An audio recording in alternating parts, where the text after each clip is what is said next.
नमस्ते बच्चों। तो कुछ बच्चों ने व्हाट्सएप पे डाउट पूछा हुआ है रिगार्डिंग दैट पुलिसमैन प्रॉब्लम। तो चलिए पहले मैं आपको वो क्वेश्चन करवा देता हूँ कैसे करेंगे। तो इसमें क्या दिया हुआ है आपको कि पुलिसमैन ऑलरेडी मैक्सिमम स्पीड से जा रहा है और वो स्पीड है v एंड बाइक है वो रेस्ट से स्टार्ट करता है और एक एक्सेलरेशन a से, और उनके बीच में ऑलरेडी गैप है। So let us see, this is the police jeep,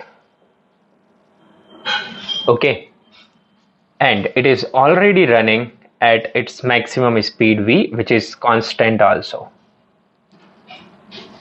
All right, now the bike is here. Here is the bike,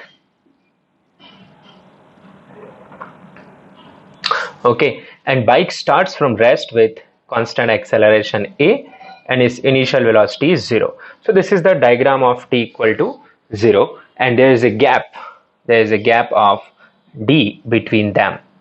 अब मेरा क्वेश्चन ये था कि what should be minimum value of A such that that thief is not cot by this police. Yes, तो कैसे सोच सकते हैं अपन इसे, लेट्स सी। तो मान लेते हैं let thief is caught at T equal to T. तो आगे चल के मान लीजिए थीफ यहां पे पकड़ा जाता है, ठीक है, थीप यहां पे पकड़ा जाता है। This is your T equal to T instant. तो जीप भी यहीं आ चुकी होगी, जीप भी यहीं पे होगी इस मोमेंट पे। यस, तो in this time t equal to 0 to t equal to t, what is displacement of this jeep? This is s of jeep, which is this part, and this is s of bike or thief, you can write. So in same time what you can write is displacement of jeep minus displacement of bike is equal to d. Okay, now jeep के लिए equation क्या लिख सकते हो आप, displacement of jeep will be equal to v into t, displacement of bike uniform acceleratory motion, so ut plus half A T square, delta T की value a है, u 0 है तो it is half A T square. So this is your s of bike. Yes, let's put these numbers in this expression. What you have, vt minus half at square is equal to d. Take LCM, so you get 2vt minus at square is equal to 2d after cross multiplication. So what will you have? Take this term to that side, so you get at square minus 2vt plus 2d equal to 0. So this is a quadratic in time t. अब mathematics लगेगा यहाँ पे कि अगर t की यहाँ से मुझे कोई वैल्यू मिल गई, इसका मतलब ये थीप विल बी कॉट, और अगर t की कोई रियल वैल्यू मिले ही ना, इस इक्वेशन के सॉल्यूशन मिले ही ना हमें, then it means thief is not caught. Yes, तो बस ये छोटी सी बात है कि थीप पकड़ा जाएगा या नहीं पकड़ा जाएगा, मैथमेटिकली आप कैसे बोलेंगे, it will be based on this idea कि इस इक्वेशन से आपको t का कोई रियल रूट मिलता है या नहीं मिलता है. ठीक है, सिंपली दिस. सो क्या करेंगे अपन, if thief is not caught, say if there are no real roots, मैंने आपको सिखाया है जब मैं मैथ्स पढ़ा रहा था, no real roots, okay, for this equation,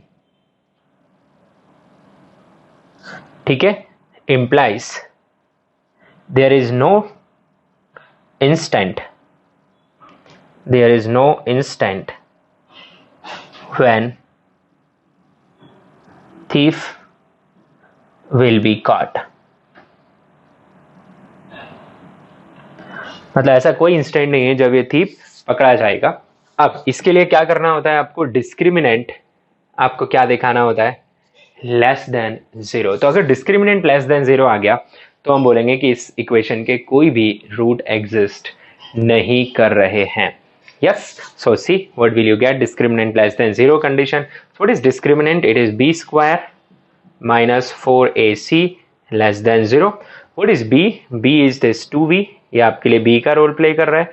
small a is playing the role of ax square plus bx plus c, okay, and this 2d is playing role of c. So let us write minus of 2v का square minus of 4a into 2d less than 0. So what you get? You get 4v square minus 8ad less than 0. You want condition on a, send a to that side, so you get 8ad, या फिर आप ऐसे देख लीजिए 4v square और 8ad इस side आ गया आपका, 4 से a 2 टाइम्स कैंसिल, तो आपको क्या मिल रहा है? v square divided by 2d a. आपको a पर ही कंडीशन चाहिए, उल्टा पढ़ो इसको, तो क्या आ रहा है आपका? That acceleration of that bike must be greater than v square by 2d. तो अगर acceleration of bike v square by 2d से ज़्यादा है तो फिर हम बोल सकते हैं कि this thief will not be caught by this jeep. Clear? चलिए, एक और डाउट पूछा गया है between what is difference in accuracy and precision. ठीक है, तो ये बात भी मैं आपको बता दूं, एक्यूरेसी एंड प्रिसीजन. देखो, एक्यूरेसी क्या है? आपके पास जो करेक्ट वैल्यू है, ठीक है, करेक्ट मेजरमेंट है, करेक्ट वैल्यू है, और दूसरी है आपके पास मेजर्ड वैल्यू.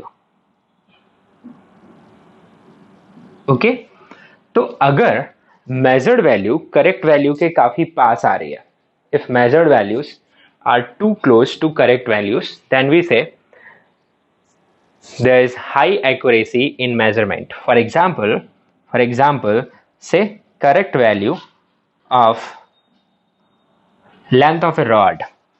ठीक है, correct value of length is say 10.1 centimeter, and measured values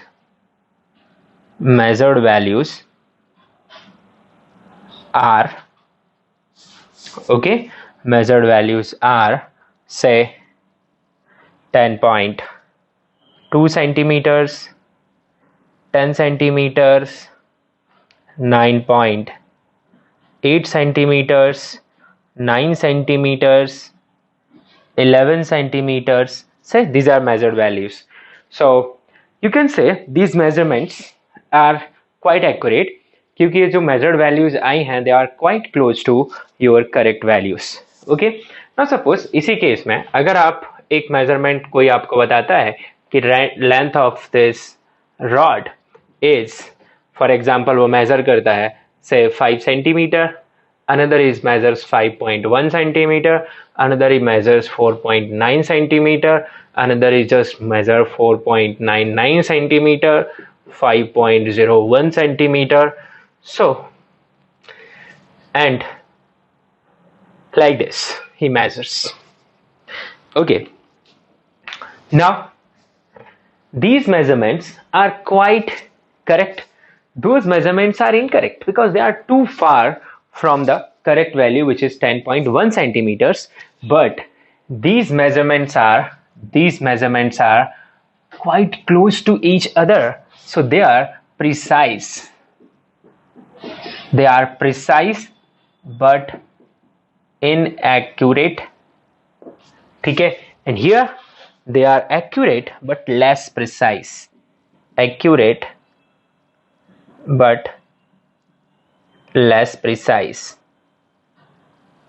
okay, क्योंकि इनका स्प्रेड ज्यादा है और उसका स्प्रेड बहुत कम है.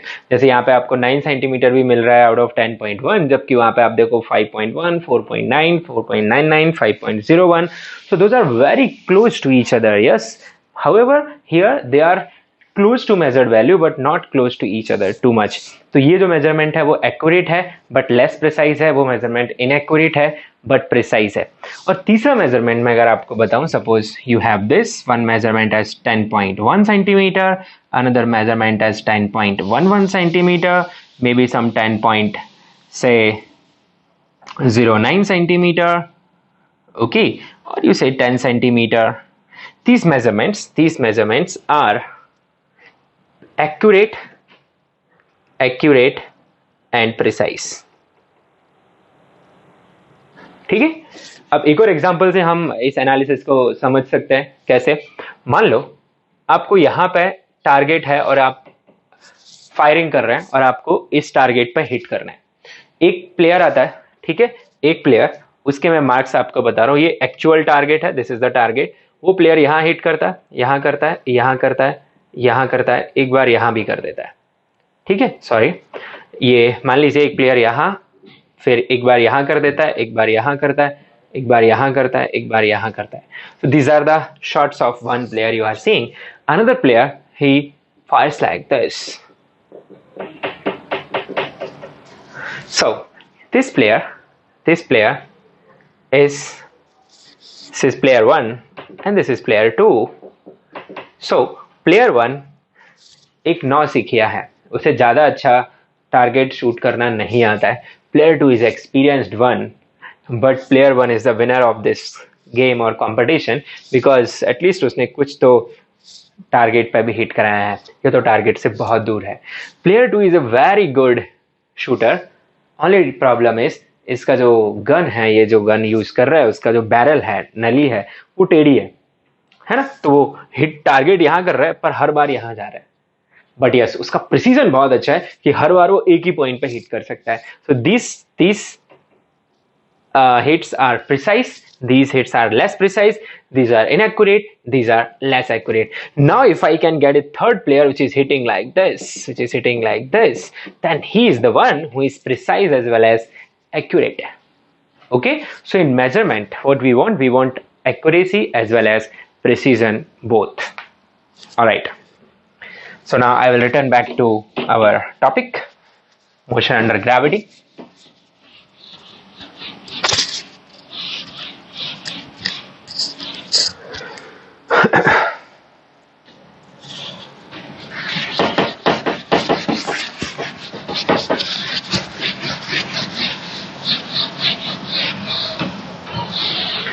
चलिए, तो एक क्वेश्चन मैंने आपको करवा दिया था in the heading call ground to ground projection. तो आज हम बात करेंगे प्रोजेक्शन फ्रॉम ए हाइट. इसी का सेकेंड केस है, प्रोजेक्शन फ्रॉम ए हाइट. ठीक है, and this is vertical projection. हम अभी वर्टिकल प्रोजेक्शंस ही पढ़ रहे हैं. ठीक है, vertical projections from A height. तो सोचिए क्या है ये. मान लीजिए आपके पास एक टावर है. ठीक है, देयर इज ए टावर. ठीक है, and this tower has height h. ठीक है, this tower has height h and एक बॉडी है जो इस टावर से ऊपर प्रोजेक्ट की जाती है विद स्पीड u. ठीक है, this body is projected with speed u at t equal to 0. So this instant is t equal to 0, or I can write here only this is t equal to 0. What will happen? It will go up. It will go till here. मान लीजिए यहाँ किस पे आ जाती है, rest पे. ठीक है, वापस लौटेगी. मैं जानबूझ के थोड़ा दूर दिखा रहा हूँ आपको. ठीक है, it can hit the tower. अगर मैंने थोड़ा बाहर की तरफ से फेंका है तो नीचे तक जाएगी. It will keep on. It will strike here with vs ground. Okay, and here ये जो टाइम आएगा इसी को हम टाइम ऑफ फ्लाइट बोलेंगे. ओके, तो अभी हम टाइम ऑफ फ्लाइट ये सब कैसे फाइंड करेंगे ये बात समझते हैं. ठीक है, अब अगर आप इसकी यहां से यहां तक की जर्नी ले लें, ये कोई भी इंस्टेंट आप बीच में t1 उठा लें. अगर आप इसकी t equal to 0 से t equal to t1 की जर्नी कंसीडर कर लें, तो जब वो यहां पहुंचेगा तब उसके पास स्पीड u आएगी, क्योंकि motion under gravity is symmetric. तो ये जो देख रहे हैं, ये वाला जो portion, this part and this part, it is just like ground to ground projection. But हम कंप्लीट डिस्कस कर रहे हैं. तो टाइम ऑफ फ्लाइट के लिए आप क्या करोगे, let us see. Time of flight, equation of motion use करना पड़ेगा अपने को. तो अपन t equal to 0 to t equal to t, इसमें इक्वेशन यूज करेंगे. तो इनिशियल वेलोसिटी आपके पास कितनी आएगी, u. ठीक है, एक्सेलरेशन कितना आएगा आपके पास, -g. इसका जो एक्सेलरेशन है in the entire journey, it is g only, pointing downwards. Yes, acceleration is -g. What is displacement? Can you tell me? This is initial position, this is final position. Initial to final, it is going like this. So here, what is displacement? This is displacement pointing downward. So s is minus h, because s is pointing downward, so it should be negative. This is s, and you are interested in the t, which is capital T. You want to know this. So what will you write? S is equal to u into delta t plus half a into delta T का square. Yes, what is s for u is minus h, u is plus u only, t plus half a is minus g into t square. तो आप इस quadratic को solve कर रहे होंगे h ut minus half gt square. You can rearrange it, but solution, solve this quadratic. रटना नहीं है आपको, हमेशा इक्वेशन बनानी है. Solve this quadratic to get t, और यहां से जो पॉजिटिव आंसर आएगा t का वो आपका आंसर हो जाएगा यहाँ पे. ठीक है, चलिए अब यहाँ पे और क्या पूछ सकता है आपसे? स्ट्राइकिंग स्पीड पूछ सकता है. चलिए स्ट्राइकिंग स्पीड फाइंड करते हैं, या फिर मैक्सिमम हाइट. अब मैक्सिमम हाइट बहुत ही इजी है, आप खुद ब खुद निकाल सकते हैं. कैन यू टेल मी, यहां से लेके यहां तक की ये हाइट कितनी आएगी? यहां से लेके यहां तक की ये कितनी आएगी? ये अपनी पुरानी एच मैक्स आएगी, है ना. और वो कितनी रहेगी आप जानते ही, आप सॉल्व कर चुके हैं, you square by 2g. Yes, so H max, max height from ground, if I right from ground, it will be equal to capital H, the height of tower, plus the H max of ground to ground projection, which is u square by 2g. Then comes the idea of striking speed. So see the striking speed. ठीक है, striking speed vs. So how will you find the striking speed vs? इसके लिए आपको वापस t equal to 0 to t equal to capital T equation use करनी पड़ेगी.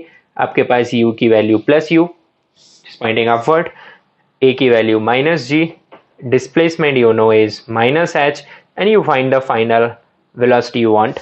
So which equation you will use? You don't want to involve time here, so you'll use v square is equal to u square plus 2as. So v square is equal to u square plus 2 minus g into minus h. So you'll write v square is equal to u square plus 2gh. So what is striking speed you got? You got vh square root of u square plus 2gh. So this is your striking velocity. I hope you are able to understand. और ये आपने square से square root निकाला है, तो यहाँ पे आपको नेगेटिव आंसर कंसीडर करना है, बिकॉज डाउनवर्ड डायरेक्शन हमने नेगेटिव लिया है. But I am writing here vs. तो आप देख सकते हैं striking speed is u square plus 2gh. Yes, and from this equation you will solve for time of flight, and this will give you the maximum height. ठीक है, चलिए we'll solve numerical on this. Before that, let us see what will happen if I project it downward. So you note this down first.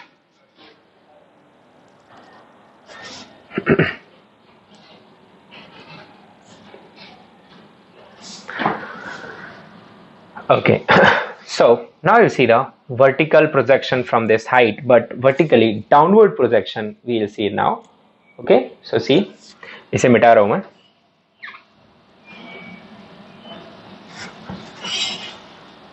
So you will not get much of difference in this. See, ये already move कर रहा है कुछ speed से, आपने यहां से throw कर दिया नीचे की तरफ. Just see how equations will change. आपने नीचे की तरफ थ्रो कर दिया, this is t equal to 0 instant, so it will just come down, come down, come down, and you will have the striking speed vs and the time t equal to t. So see how the things will change. For time of flight, at the place of plus u, you will be using minus u. Yes, why? Because now u points downwards. ठीक है, u कहाँ point कर रहा है? नीचे, तो minus u, a is minus G, correct है. s is minus h, ये भी करेक्ट है, बिकॉज ये बनेगा आपका s. This is your s pointing downward. ठीक है, t आपको फाइंड करना है, तो कोई अंतर नहीं आएगा, बस यहाँ पे आप एक माइनस लगा देंगे, दैट्स इट. तो solution of this equation will give you the capital T. Now from here maximum height का कोई सेंस नहीं है, क्योंकि पार्टिकल नीचे आ रहा है, तो ग्राउंड से मैक्सिमम हाइट उसने कितनी एक्वायर की है? h, otherwise it is coming down. Striking speed, only thing which will change is this minus u.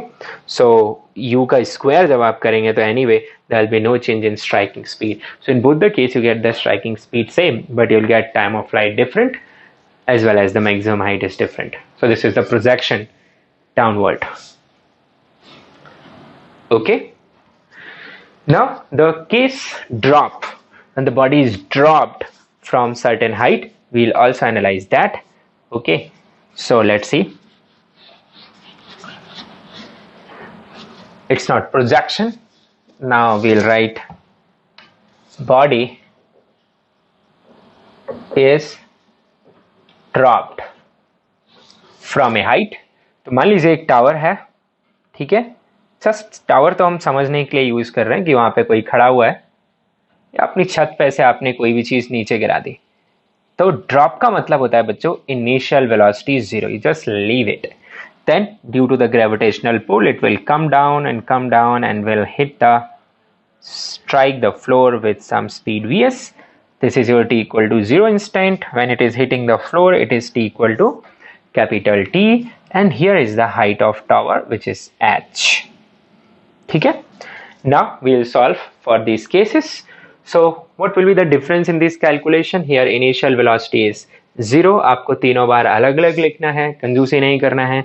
तो यहाँ पे मेरा, यहाँ से मैं वापस सॉल्व कर रहा हूँ. ठीक है, देखते हैं क्या आता है टाइम ऑफ फ्लाइट. तो s is minus h, u is 0, plus half a is minus g into t square. So we get minus h is equal to minus of half gt square, minus minus cancels. It comes 2h by g is equal to t square. So it comes out to be t is root of 2h by g. तो इस case में आपको ऐसे formula मिल गया कि अगर किसी body को मैंने h हाइट से ड्रॉप किया, you can conduct this experiment, you can do it at your home. Okay, आपको एक स्टॉप वॉच चाहिए. ठीक है, आप अगर आपके घर में इंची टेप या फिर मीटर कुछ भी है, उसकी मदद से आप एक हाइट मेजर कर लें. ठीक है, और वहां से इसे छोड़ दें, जस्ट छोड़ दें. जैसे ही छोड़ा, स्टॉप वॉच ऑन. जैसे ही टकरा है, stop watch of. Read the time. Now do the calculation. UG as 9.81 and see how close you are. This is how you can understand.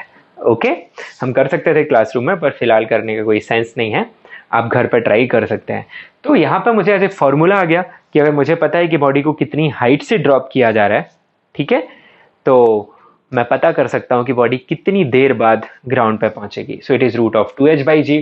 Maximum height का कोई सेंस नहीं है, वो h ही रहने वाली है. Height of tower, striking speed, yes. So here u will become 0. So if u is 0, all these calculations will change. So here you will not see this term, you will not see this term, and here also you will not see this term. So what is the striking speed in this case? You see is square root of 2gh. तो ये तीनों cases का summary आपको समझ में आ गया होगा. हर बार हम क्या यूज कर रहे हैं? We are using equations of uniform accelerated motion. Okay, so let us move forward and solve questions on this analysis.